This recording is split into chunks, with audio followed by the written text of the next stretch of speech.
مثل فارس نجد کے قلعے گراتے جائیں گے اور خاک ہو جائے تو چل کر مگر ہم تو رضا خاک ہو جائے تو چل کر مگر ہم تو رضا دم میں جب تک دم ہے ذکر ان کا سناتے جائیں گے دم میں جب تک دم ہے ذکر ان کا سناتے جائیں گے. بعد الحمد والصلاۃ اللہ کی سب عزت و احترام و تقریم معزز سامعین امت بہترین جماعت مومنین السلام علیکم ورحمۃ اللہ وبرکاتہ. آپ احباب کے سامنے رب کی لالہر کتاب قرآن مجید فرقان حمید میں سے ایک آیا مقدسہ پڑھنے کا شرف حاصل کیا ہے. مالک ارض و سما مجھے صحیح معنوں میں اس آیت کا مفہوم بیان کرنے کی اور ہم سب کو سن سنا کر اس پر عمل پیرا ہونے کی توفیق عطا فرمائے. سامعین محترم، کائنات عالم ابھی نہیں بنی تھی. کائنات کے اندر کوئی چیز ابھی معرض وجود میں نہیں آئی تھی، بلکہ مالک ارض سما حدیث قدسی ہے. آقا کریم علیہ السلام نے ارشاد فرمایا، رب فرماتا ہے کنت کنزا مخفیا فاحببت ان اعرف فخلقت الخلق. میں چھپا ہوا خزانہ تھا، میں نے چاہا میں پہچانا جاؤں.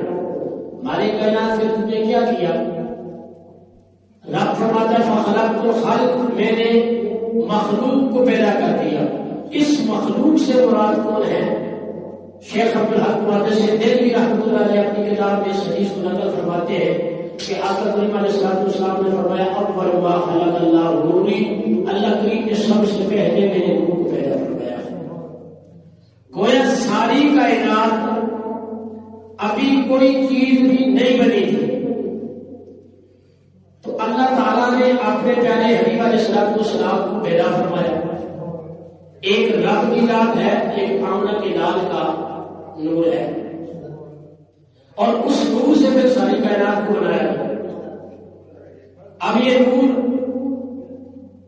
رب کریم کا قرآن کے اندر وَأَمَّا بِنِعْمَتِ رَبِّكَ فَحَدِّثْ، جب تمہیں رب کی نعمت ملے تو پھر خوشی منو، اس کا اظہار کرو، دھوم مچا دو، لوگوں کو بتاؤ اللہ کریم کی طرف سے مجھے نعمت ملی ہے، میں اس نعمت کا چرچا کر رہا ہوں، خوشی کر رہا ہوں.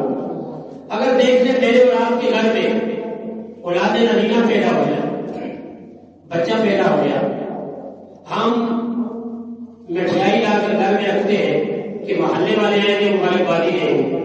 پوچھا جائے بھائی کیوں؟ کہتے ہیں یار رب کریم کی طرف سے نعمت ملی ہے، اس نعمت کی خوشی کے اظہار میں مٹھائی لے کے آتا ہوں، اہل محلہ نے مجھے مبارکبادی دینی ہے اور میں نے مبارکبادی دے رہا ہوں، مٹھائی خوشی کرنی. اگر مجھے اور آپ کو اولاد نرینہ میں اور آپ خوشی مناتے ہیں تو جس کے صدقے میں ساری کائنات بنی، جس کے صدقے میں مجھے تجھے وجود ملا، جس کے صدقے میں اللہ نے زمین بنائی، جس کی وجہ سے اللہ نے آسمان بنایا، جس کی وجہ سے اللہ نے حضرت آدم کو نبی بنایا، جس کی وجہ سے حضرت نوح کو نبی بنایا گیا، جس کی وجہ سے حضرت عیسیٰ کو روح اللہ کا تاج پہنایا گیا، جس کی وجہ سے جناب موسیٰ کو کلیم اللہ کا خطاب ملا، جس کی وجہ سے عیسیٰ کو روح اللہ کہا گیا، آدم کو شفیع اللہ کہا گیا، عمر کو عدالت کا شاہ سوار کہا گیا، ابو بکر کو صدیق اکبر کا لقب ملا، عمر کو فاروق اعظم کہا گیا، عثمان کو ذوالنورین کہا گیا، علی کو شیر خدا کا خطاب ملا گیا. اس نبی کی آمد پہ میں اور آپ خوشی نہ منائیں تو یہ ہمارا انصافی نہیں. سارے نبی آئے اپنا بلال کی وجہ سے. اگر آقا کریم علیہ السلام کو ولادت، ان کی ولادت ان کو پیدا کرنا آپ کا مقصد نہ ہوتا تو کائنات عالم کے اندر کچھ بھی نہ ہوتا.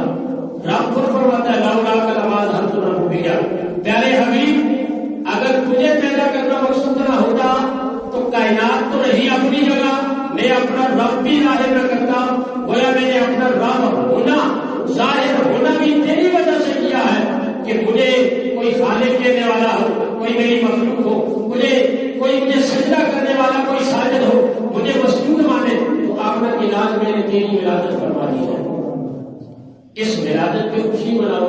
اب سوال ہوتا ہے جی کیا آپ کو کریم علیہ السلام کی جب ولادت ہوئی تو صحابہ کرام نے میلاد منایا؟ میں نے کہا میرا بھائی جھگڑا نہیں کرتے، نفرت کی بات نہیں کرتے، اس لیے کہ میرے نبی نے فرمایا بشروا ولا تنفروا، خوشخبری پھیلاؤ، خوشی لوگوں کو دو، نفرت نہ پھیلاؤ. نفرت کی بات نہیں کرتے. ذرا یہ بتا صحابہ بنے کیسے؟ میرے نبی کی ولادت ہوئی اس وقت کتنے صحابہ تھے؟ گویا حقیقت تو یہ ہے کہ صحابہ بنے ہی چہرہ مصطفیٰ کو دیکھ کر. کملی والے کو دیکھا تو تب وہ صحابی بنے ہیں. کملی والے کی ولادت ہوئی، ہاں اس وقت خوشی منائی ہے کہ نہیں؟ اللہ تعالیٰ روایت کے اندر آتا ہے حضرت اما عائشہ صدیقہ رضی اللہ تعالیٰ عنہ فرماتی ہیں مکے کی گلی کے اندر، مکے کے بازار کے اندر، مکے کی سرزمین کے اندر ایک تاجر رہتا تھا وہ یہودی مسلمان نہیں تھا. شب ولادت کی رات آقا کریم علیہ السلام کی ولادت کی شب اس نے اہل قریش کو اکٹھا کیا. اہل قریش کو اکٹھا کر کے کہنے لگا یا معاشر قریش حل ولد فیکم اللیلۃ مولود، کیا آپ کے گھر کے اندر اہل مکہ والوں، قریش والوں، کیا تمہارے گھر کے اندر آج کسی بچے کا جنم ہوا ہے، کسی بچے کی ولادت ہوئی ہے؟ انہوں نے کہا ہمارے اندر، ہمیں تو علم نہیں، ہمارے علم میں تو یہ بات نہیں. اس یہودی تاجر نے جو تورات کا بھی پڑھنے والا تھا، زبور کا بھی پڑھنے والا تھا، انجیل کا بھی پڑھنے والا تھا، اس نے کہا جاؤ پتہ کر لو، اس لیے کہ آج کی رات آپ نے نہیں، اللہ کریم کے آخری نبی کی ولادت ہونے والی ہے. اب سارے قریش اپنے اپنے گھروں کو چلے گئے. گھر کے اندر دروازے پہ دستک دیتے ہمارے گھر میں ولادت ہوئی ہے کہ نہیں، دوسرے کے گھر میں. پورے قریش پتہ کرتے کرتے حضرت عبدالمطلب رضی اللہ تعالیٰ عنہ کے دروازے پہ پہنچے. پتہ چلا حضرت عبداللہ، حضرت آمنہ رضی اللہ تعالیٰ عنہما دونوں کو اللہ کریم نے چاند جیسا بیٹا عطا فرمایا ہے. پھر میں چاند کیا کہوں؟ حضرت جابر بن سمرہ رضی اللہ تعالیٰ عنہ فرماتے ہیں چودھری کا چاند چمک رہا تھا اور آقا کریم علیہ السلام سمجھداری دار چوبا پہنے ہوئے بیٹھے ہوئے تھے، تشریف فرما تھے. کبھی میں چاند کو دیکھتا، کبھی میں چہرہ مصطفیٰ کو دیکھتا.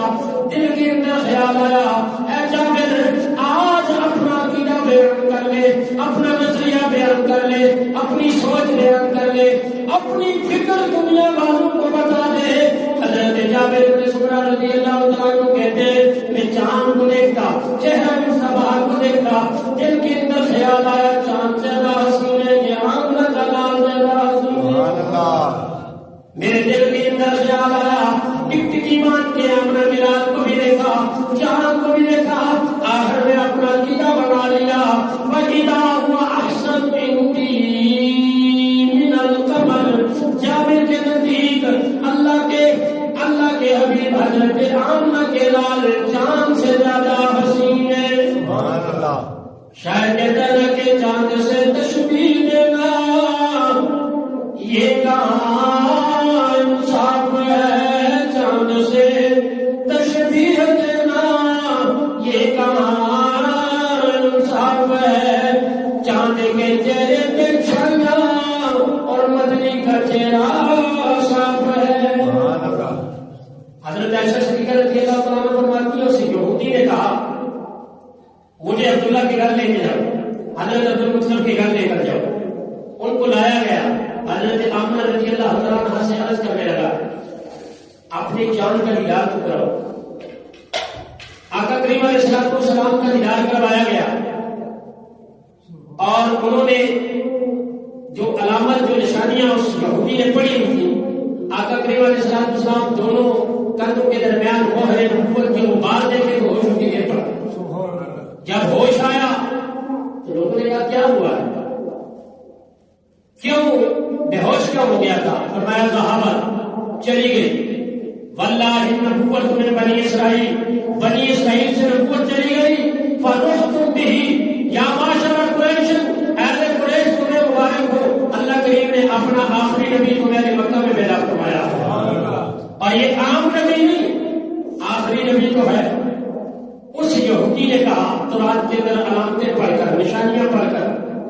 آقا کریم علیہ السلام کی ولادت والی رات اہل قریش کو اکٹھا کر کے اس یہودی نے کہا یہ آخری نبی ہے، عام نبی بھی نہیں، اہل قریش یاد رکھو اللہ کریم نے اس نبی کو وہ شان وہ عظمت عطا فرمائی ہے کہ ان کے چرچے، ان کا ذکر، ان کی عظمتیں، ان کی رفتیں مشرق کے اندر بھی ہوگی، ان کا ذکر مغرب کے اندر بھی ہوگا۔ فادر ابراہیم فرماتے ہیں عرش پہ تازہ چھیڑ چھاڑ، فرش پہ ترفا مدار، عرش پہ تازہ چھیڑ چھاڑ، فرش پہ ترفا مدار، کان جدھر لگائے آقا تیری داستان ہے۔ آقا کریم علیہ السلام کی ولادت کی شب، حضور کی ولادت پر صحابہ نے ملاد منایا کہ نہیں؟ میں نے کہا اس وقت صحابہ موجود ہی نہیں تھے، صحابہ تو بڑے ہی آقا کریم علیہ السلام کا چہرہ دیکھ کر آقا کریم علیہ السلام کو دیکھا، پھر آپ پہ ایمان لائے اور ایمان کی حالت میں دنیا سے رخصت ہوئے، اس کو کہتے ہیں صحابی۔ ہاں بعد میں صحابہ نے بنایا کہ نہیں؟ میں نے کہا میرا تھا حضرت عامر انصاری رضی اللہ تعالیٰ عنہ کا گھر ہے، آپ نے اپنے رہانہ کو اکٹھا کیا، رب کی تصویر بیان کرتے ہیں، رب کی تحمید بیان کرتے ہیں، آقا کریم علیہ السلام کی ولادت کے واقعات بیان کرتے ہیں۔ آقا کریم علیہ السلام کا گزر ہوا، فرمایا عامر انصاری اہل خانہ کو کیوں اکٹھا کیا ہوا ہے؟ گھر والے کیوں اکٹھے کیے ہوئے ہیں؟ یا رسول اللہ رب کی تحمید اور تصویر بیان کر رہا ہوں اور آپ کی ولادت کے واقعات جو اس وقت رونما ہوئے تھے وہ اپنی اولاد کو بتا رہا ہوں۔ میرے نبی نے فرمایا عامر انصاری سن، تیری اس محفل کی وجہ سے اللہ کریم کے فرشتے تیرے لیے بخشش اور مغفرت لکھ رہے ہیں۔ یہی تو میلاد ہے۔ میلاد چاہے کسی بھی مہینے میں ہو، چاہے ربیع الاول میں ہو، ربیع ثانی میں ہو، جمادی الاول میں ہو، رجب میں ہو، شعبان میں ہو، کسی مہینے میں کوئی بھی محفل سجا لو، اس محفل کے اندر تلاوت قرآن ہو، نعت مصطفیٰ پڑھی جائے، آقا کریم علیہ السلام کی سیرت و صورت کا ذکر ہو، حضور کے فرامین پڑھے جائیں، سنی اس محفل کو محفل میلاد کہا جاتا ہے۔ بس بات ختم ہے۔ یہ صحابہ کے دور میں ہوا کہ نہیں؟ میں نے کہا بالکل ہوا۔ صحابہ کے دور میں تلاوت نہیں ہوتی تھی کیا؟ حضور کی ناخوانی نہیں ہوتی تھی؟ ناخوانی کی بات ہو تو آقا کریم علیہ السلام حضرت حسان بن ثابت درباری ناخوان ہے، سلاخان ہے درباری آقا کریم علیہ السلام کا۔ آقا کریم علیہ السلام نے فرمایا حسان ممبر پہ بیٹھ میری نعت سنا دے۔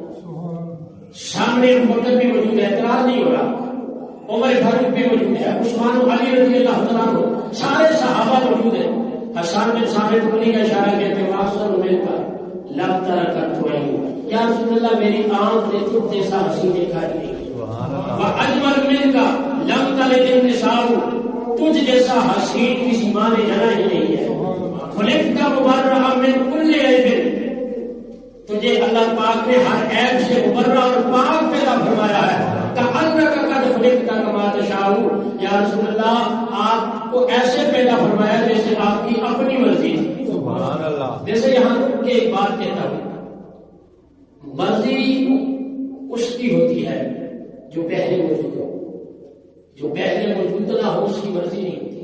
میں اور آپ موجود ہیں تو ہماری مرضی ہوگی۔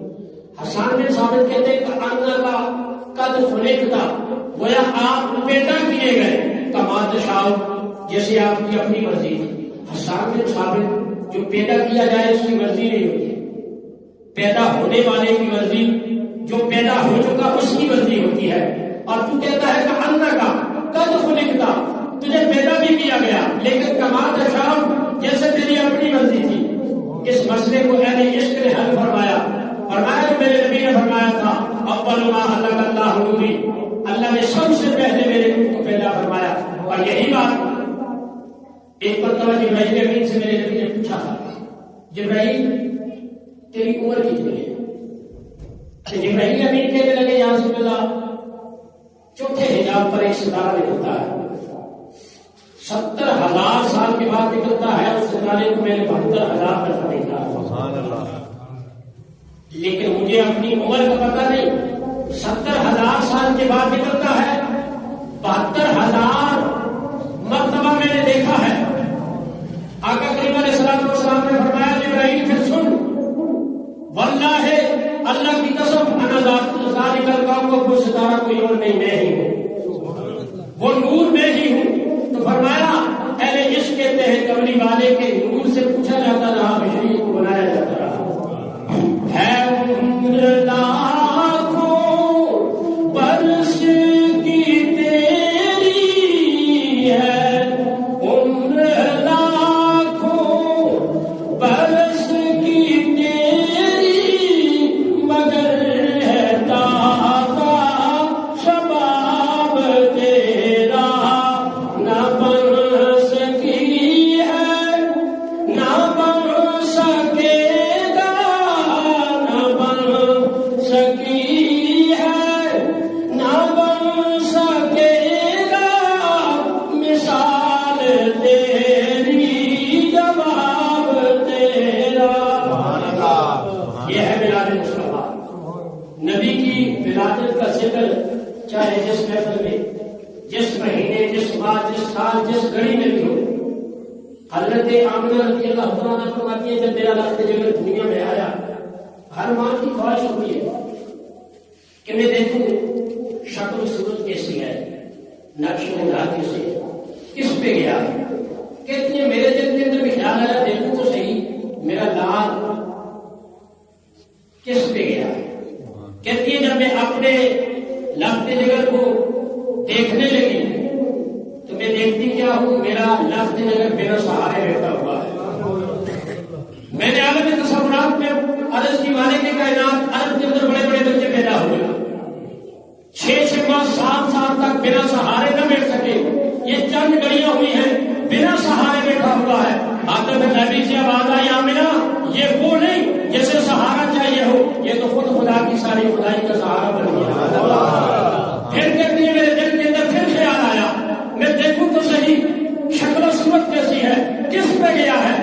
میں دیکھتی کیا ہوں کہ میرا لخت جگر سجدے میں پڑا ہوا ہے اور مجھے آواز کرتا ہے ماں تجھ سے ملنے سے پہلے جب اپنی امت کو نگار امت کے لیے سجدہ شفاعت تو کر.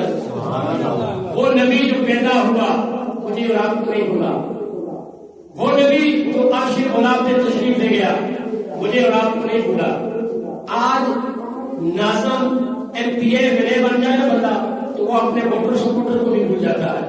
اب جو مکے کی گلیوں کو چھوڑ کر اس مقام پر گئے جہاں مقام بھی نہیں، اور مجھے اور آپ کو نہیں بولا، ادھر بھی جا کے مجھے اور آپ کو یاد رکھا. ولادت کے وقت بھی مجھے اور آپ کو یاد رکھنا. تو کیا محبت کا یہ تقاضا نہیں کہ ہم نبی کے ولادت پہ خوشی منایا کریں اور جھگڑے کو ختم کرتے ہیں؟ اس لیے کہ میں نے پہلے حدیث سے بات پڑھی ہے، میرے نبی نے فرمایا بشیر ولا تنفر، نفرت نہ پھیلاؤ، خوشی دو، خوشحالی سناؤ. ایسے کرتے ہیں سیرت النبی کانفرنس ہو، میلاد النبی کانفرنس ہو، عید میلاد النبی ہو، جشن ولادت ہو. ہم کہتے ہیں جیسے سوشل میڈیا پہ آج کل یہ اشتہار بڑا گھومتا ہے کہ اعلیٰ حضرت نے جی 2 ربیع الاول کو ولادت کی ہے، 9 ربیع الاول کو ولادت کی ہے، 8 ربیع الاول کو ولادت کی ہے. میں نے کہا میرا بھائی اعلیٰ حضرت نے تو 5 اقوال لکھ نقل کیے ہیں اور یہ عالم دین کا فرض بنتا ہے کہ جتنے اقوال کتب کے اندر ہیں موجود ہیں ان سب کو نقل کیا جائے. نقل کرنے کے بعد فاضل بریلوی رحمۃ اللہ علیہ نے فرمایا جمہور کا مذہب یہ ہے کہ ربیع الاول کی 12 تاریخ کو آمنہ کے لال کی ولادت ہوئی. سبحان اللہ. آدھی عبادت کو کاٹ کے آدھی اپنے مذہب کی. میں اگر یہ پڑھتا رہوں کہ جی قرآن پاک کے اندر آیا ولا تقربوا الصلاۃ، نماز کے قریب بھی مت جاؤ، قرآن ہے ولا تقربوا الصلاۃ، نماز کے قریب بھی مت جاؤ، تو آپ کہیں گے یہ زبردست مولوی صاحب ہے. ابھی تک وہ علماء کہتے تھے نماز پڑھا کرو، یہ نیا عالم دین آیا ہے کہتے ہیں نماز کے قریب بھی نہ جاؤ. یہ آدھی عبادت ہے میرا بھائی. وَأَنْتُمْ سُكَارَىٰ، جب یہ پڑھو گے تو مکمل بات ہوگی. اس وقت نماز کے قریب نہ جاؤ جب تم نشے کی حالت میں. تو یہ آدھی عبادت آپ حضرت مہدی کی لے لیتے ہیں اور باقی اقوال کو چھوڑ دیتے ہیں، لیکن اس بات کو بھی ختم کرتے ہیں. ہم کہتے ہیں ہم 12 کو میلاد النبی کا جلسہ کرتے ہیں، ہم 12 کو جشن عید میلاد النبی کا جلوس نکالتے ہیں. رب العزت کی قسم تو 2 ربیع الاول کو جلوس نکال، تو 9 ربیع الاول